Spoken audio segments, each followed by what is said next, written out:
धनिया सूखा वाला और ताजा दोनों काम है। अगर आपको एनीमिया है माने खून की कमी है तो हरा धनिया पीस पीस के चटनी बना बना के खूब खाओ, उसका रस पियो। और सूखा धनिया सबसे अच्छा काम आता है थायराइडिज्म, अगर हाइपर थायराइडिज्म है, थायराइड बढ़ा हुआ है, या हाइपोथायराइडिज्म है, घटा हुआ है, दोनों ही स्थिति में सूखे धनिये को पानी में डालो, पानी को उबालो और सवेरे सवेरे घूट घूट पियो तो लगभग 20-25 दिन में सब तरह का थायराइड खत्म कर देता है सूखा धनिया। ऐसे ही आपके घर में एक बहुत अच्छी दवा है काला नमक और सेंधा नमक। आपको तो मेरी विनती है कि आप घर का नमक बदल दो अपना, पहले तो ये पिसा हुआ तो लाना बंद कर दो।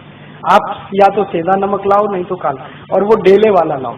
और सब्जी में नमक सब्जी बनाते समय डालो, सब्जी बनने के बाद नमक कभी मत डालो, क्योंकि सब्जी बनने के बाद नमक डाला तो वो जहर जैसा काम करता है। दाल बनने के बाद नमक डाला तो जहर जैसा काम करता है। और एक परंपरा बंद कर दो ऊपर से नमक डाल के खाने की। अगर कोई दिन आपको ऐसा लगता है कि नमक कम है तो कम नमक का ही खा लो, ये ऊपर से डाल के खतरनाक है। इसमें क्या होता है, दो चीजें होती हैं। एक तो जिसने बनाया है खाना उसका अपमान कर रहे हैं आप, उसको ये सिग्नल दे रहे हैं कि देखो तुमने नमक बराबर नहीं डाला है। भले आप बोले या ना बोले, उसको ये हर्ट तो करने ही वाला है, तो उसका अपमान कर रहे हैं और अपने शरीर का भी नाश कर रहे हैं। तो ऊपर से नमक डाल के तो खाना बिल्कुल बंद कर दो। थाली में नमक रख के बैठना, नमक जितना डालना है सब्जी बनते समय माने उबलना चाहिए, नमक डलने के बाद उसमें उबाल आना चाहिए। ऐसे ये बुरक के खाना ये तो बहुत खराब। जैसे हम सलाद पे कई बार नमक बुरक के खाते हैं, ये बंद कर दो। अगर कोई मजबूरी ही है, बुरक नहीं है, तो वो काला नमक थोड़ा बुरक लो और ये सफेद वाला तो बिल्कुल नहीं। तो इन चीजों से आप बहुत इलाज कर सकते हैं। नमक बदल दो, आपकी बहुत बीमारी चली जाए। और एक दो छोटी बातें बताता हूँ कि आपके घर में कुछ ऐसी औषधियां हैं जिनको दुनिया भर के लोगों ने आज मान्यता दे दी है।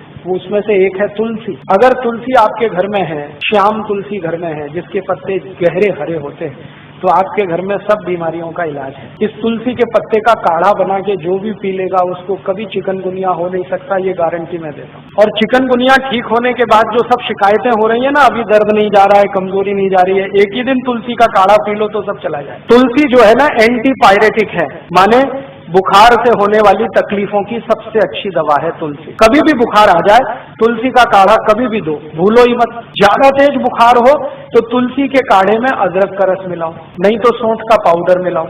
और ज्यादा तेज बुखार है तो इसमें पीपर मिलाओ, छोटी पीपर मिलाओ।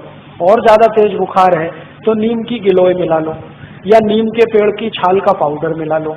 कितना भी तेज बुखार खत्म होता है। लेकिन मेन है इसका तुलसी, बेस है तुलसी। होम्योपैथी में दवाएं तुलसी से बहुत हैं, आयुर्वेद में तो अद्भुत दवाएं हैं। इसका भरपूर इस्तेमाल आप अपने घर में करिए, जैसे जैसे कर सकते हैं। आप में से कई लोग आश्चर्य करेंगे, मैंने स्किन डिसीज तुलसी से ठीक किए। त्वचा के रोग, सोराइसिस, इचियोसिस, एक्जिमा, 20-20 साल पुरानी बीमारियां त्वचा की तुलसी के रस से ठीक होती। अद्भुत है तुलसी, आप रखो इसको घर में बना। और ऐसी तुलसी के जैसी ही एक बहुत अच्छी चीज है पुदीना, वो भी बने तो गमले में कर लो घर में। और इन दोनों से बराबर ही अच्छी एक चीज है एलोवेरा, ग्वारपाठा, जरूर रखो अपने घर। ग्वारपाठे का रस अद्भुत काम करता है, त्वचा की बीमारियों में काम करता है, पेट साफ करने में काम आता है। कान में कितना भयंकर दर्द हो, ग्वारपाठे का रस थोड़ा गर्म करके एक ही बूंद टपकाओ, 3 सेकंड में दर्द खत्म कर दे, विदिन 3 सेकंड। इंजेक्शन से भी तेज गति से काम कर। किसी स्त्री और पुरुष को नपुंसकता की शिकायत हो, ग्वारपाठा बिल्कुल ठीक कर देता, कंप्लीट क्योर कर। शरीर को ताकत बढ़ानी हो, बहुत कमजोरी लग रही हो तो ग्वारपाठा अद्भुत काम करता है। बाल बहुत झड़ते हो, गुच्छे के गुच्छे निकलते हो,